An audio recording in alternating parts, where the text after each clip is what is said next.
फिर उन सीढ़ियों के नीचे वाली जगह पर छुपकर बैठ गई मैं। तभी इंसानी आवाज़ों से मेरा दिल धक से रह गया था, क्योंकि उस खंडर के ऊपर कदमों के चलने की आवाज़ें साफ आ रही थी।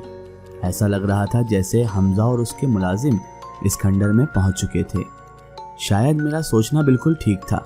वो मुझे ढूंढने की कोशिश कर रहे थे। मैं खौफ से कांपने लगी। अब मेरे सामने मौत के अलावा कोई रास्ता ना बचा था। तभी मैंने हमजा की भारी आवाज़ सुनी, जो अपने मुलाजिमों को कह रहा था कि इस पूरे खंडर को आग लगा दो, ताकि आग की गर्मी से निकलकर वह खुद ब खुद बाहर आ जाएगी।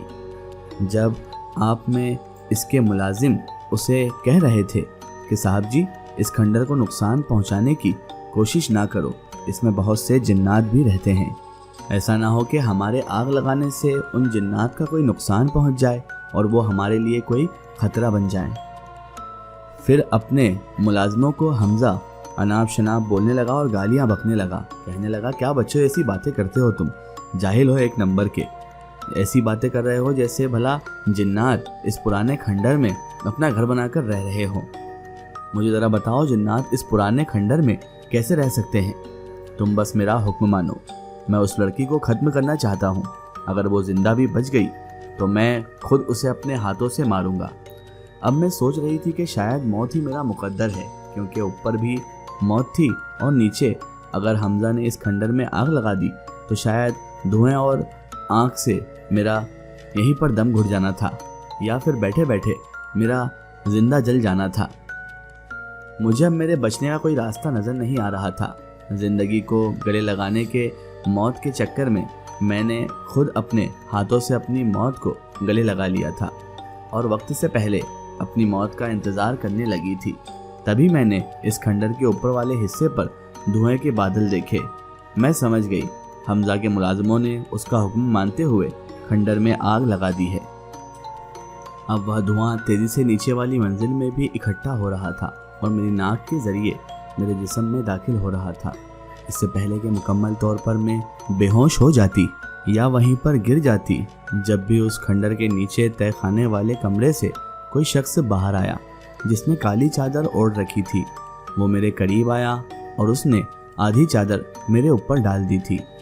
अब वो मुझे अपना सहारा देकर इस खंडर से बाहर लेकर जा रहा था। हर तरफ आग और धुआं नजर आ रहा था, लेकिन इस धुएं और आग के अंदर से वो शख्स बआसानी मुझे निकाल कर बाहर ले आया था।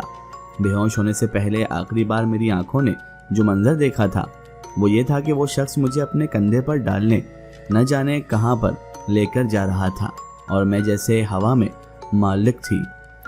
ठंडी हवा के झोंके मुझे महसूस हो रहे थे और मुझे ऐसा लग रहा था जैसे मैं किसी महफूज मुकाम की तरफ जा रही थी। जब मेरी आंख खुली तो मैंने खुद को एक वीरान जगह पर पाया था। मुझे हैरत हुई कि मैं ज़मीन पर लेटी थी। मेरे ऊपर खेमे की तरह का कोई तंबू नस्ब था, तो गोया मैं एक खेमे में मौजूद थी। मैं उठने की नाकाम कोशिश कर रही थी। वह शख्स आखिर कौन था? मुझे उस जंगल और उस भयानक खंडर से दूर यहाँ ले आया था। तभी मैंने उठकर उस खेमे से बाहर झांकने की कोशिश की। उस वीरान सी जगह में हर तरफ खेमे ही खेमे नजर आ रहे थे। शायद ये कोई खेमों की बस्ती थी। जगह जगह काले लिबास में लोग बैठे थे। मैं पागल जैसे हुलिये में बाहर आई थी और एक एक को बड़ी हैरत से देख रही थी। मुझे ये देखकर हैरत हो रही थी कि सबके लिबास तकरीबन एक जैसे थे और उनके कद बहुत लंबे लंबे से थे। तभी मेरे पीछे आकर कोई खड़ा हुआ था। मैं जैसे ही पलटी तो उस शख्स को देखकर चौंक गई, क्योंकि मुझे ऐसे लग रहा था जैसे वो शख्स वही है जिसने मुझे कंधे पर डालकर उस खंडर से बाहर निकाला था। वो शख्स गौर से मुझे देख रहा था, फिर मुझे कहने लगा कि कैसी लग रही है जिन्नात की बस्ती। मैं एकदम उछल पड़ी थी। वो शख्स ये क्या कह रहा था? फिर वह सारे आदमी जो वहाँ मुख्तलिफ जगह पर बैठे हुए थे आहिस्ता आहिस्ता उठकर मेरे पास आने लगे और अब मेरे सामने एक नहीं बल्कि वो सारे लोग खड़े हुए थे। फिर उनमें से एक शख्स कहने लगा कि जिस शख्स ने भी ये हरकत की है कि हमारा ठिकाना छीन कर उसमें आग लगाई थी, उस शख्स को हम जिंदा नहीं छोड़ेंगे। वो शख्स निहायत भयानक अंदाज में कह रहा था।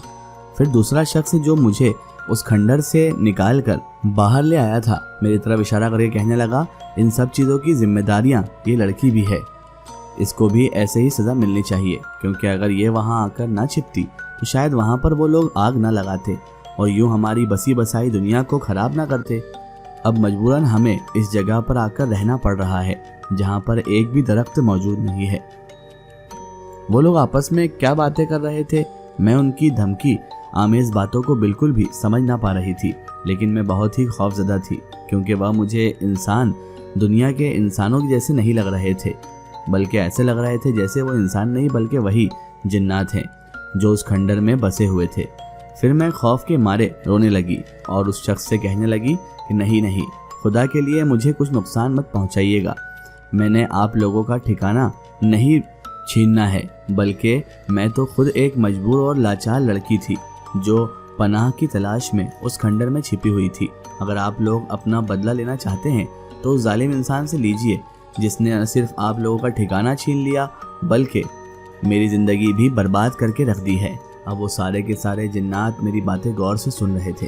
फिर मुझे कहने लगे कि अच्छा, वो शख्स कौन था और तुम क्यों घर से भागी थी? सारी बात हमें बताओ ताकि फिर हम सोचें कि हमें उस शख्स के साथ क्या सलूक करना चाहिए।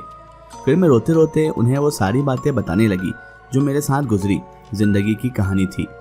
फिर मैं उन्हें कहने लगी कि मैं सिर्फ उस शख्स से निजात पाने के लिए उस खंडर में छिपी हुई थी, लेकिन मुझे नहीं पता था कि वो इतना जालिम निकलेगा कि उस खंडर में ही आग लगा देगा। मैं आपसे माफ़ी चाहती हूँ कि मेरी वजह से आप लोगों को इतनी तकलीफ़ हुई। फिर वो शख्स मुझसे कहने लगा कि तुम जब तक चाहो हमारे साथ रह सकती हो।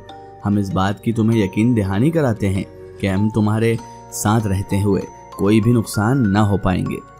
अब मैं चुपचाप होकर उस खेमे में वापस आ गई थी। मैं समझ गई थी कि ये इंसान नहीं बल्कि इस खंडर के रहने वाले जिन्नात ही हैं। हमजा ने इस खंडर में आग लगा दी थी जिसकी वजह से वो सारा खंडर धुएं से भर गया था और जिन्नात ने वहाँ से निकलने में ही अपनी आफियत जानी, क्योंकि वो धुएं में हरगिज़ ना रह सकते थे। लेकिन उन जिन्नातों में से एक ने इतनी मेहरबानी की कि वह आते हुए मुझे भी अपने साथ ले आए थे। यूँ मेरी जान भी उस खंडर में बच गई थी। मुझे खुद पर हैरत हो रही थी कि मुझे उन जिन्नातों से बिल्कुल भी डर न लग रहा था। आगे मेरी ज़िंदगी कैसी होने वाली थी अभी मुझे कुछ पता न था। कभी ऐसा लगता कि वो सारे जिन्नात एक जगह पर बैठे हैं तो कभी मुझे एक भी जिन्नात दिखाई न देता था। हाँ, लेकिन जब भी किसी चीज़ पकने की खुशबू आती तो मैं फ़ौरन समझ जाती कि जिन्नात अपने लिए खाना तैयार कर रहे हैं। साथ ही वो जिन्नात जो मुझे उस खंडर से बाहर निकाल कर लाया था वो मेरे लिए खाना लेकर आ जाता। वो सारे ही मुख्तलिफ खेमों में रहते थे और मैं सिर्फ अपने खेमे में अकेली रहती थी।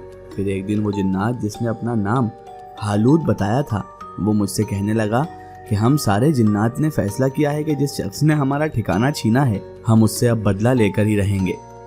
पहले तो सारे जिन्नात का कहना था कि उस पूरे गांव में आग लगा देते हैं ताकि वो भी हमारी तरह वही अजियत उठा सकें जो अजियत हमने उठाई है, लेकिन मेरे समझाने पर सारे जिन्नात ये बात मान गए कि हम सिर्फ उस शख्स को नुकसान पहुंचाएंगे जिसने हमारा ठिकाना छीना था। आज पहली बार मैंने उस जिन्नात को देखा जिसने मुझे बचाया था। वो इतना खूबसूरत था और इतना कदावर था, इतना हसीन था कि मेरी नज़रें उस पर से हटी नहीं रही थी। वो बोले जा रहा था और मैं सुने जा रही थी। उसके चेहरे से नज़र हट नहीं रही थी। वो किसी सपनों के शहजादे जैसा लग रहा था। और तभी अचानक वो ज़ोर से बोला, अरे मैं तुमसे कुछ कह रहा हूँ। और अचानक मैं होश में आते हुए बोली, जी बिल्कुल। इसका एक स्टोरी हम देखेंगे इसके अगले पार्ट में।